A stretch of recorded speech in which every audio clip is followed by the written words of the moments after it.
Pabor po ang grupong Pasang Mazda na sundan agad ng panibagong bawas pasahe sa jeep ngayong nagpatupad muli ng rollback sa presyo ng produktong petrolyo ang mga kumpanya ng langis. Balita hatid ni Victoria Tulad.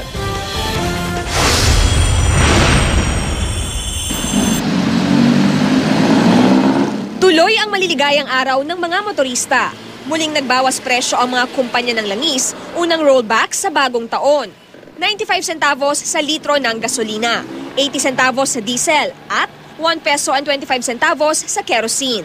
Sa datos ng Department of Energy, nitong 2014, higit 15 pesos ang rollback sa diesel, higit 13 pesos naman ang kabuuang nabawas sa gasolina. Ang average price ng gasolina ngayon, naglalaro na lang sa pagitan ng 38 hanggang 40 pesos. Ang diesel nasa pagitan naman ng 27 hanggang 29 pesos.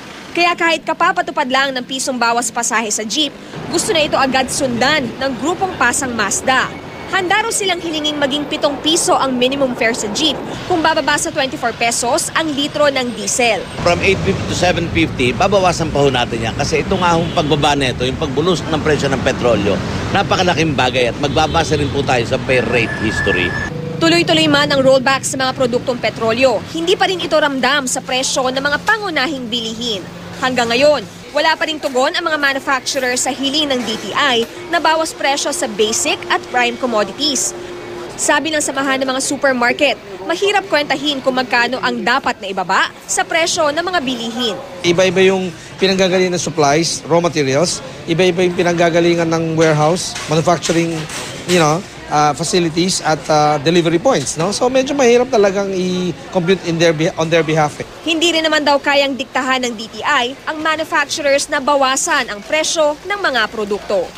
The DTI, being the lead agency, meet with the Chamber of Food Manufacturers, and other manufacturing concerns, to appeal to their sense of social responsibility, and probably, lowering down some of the prices, Kasi that's all they can do, I think, is moral suasion.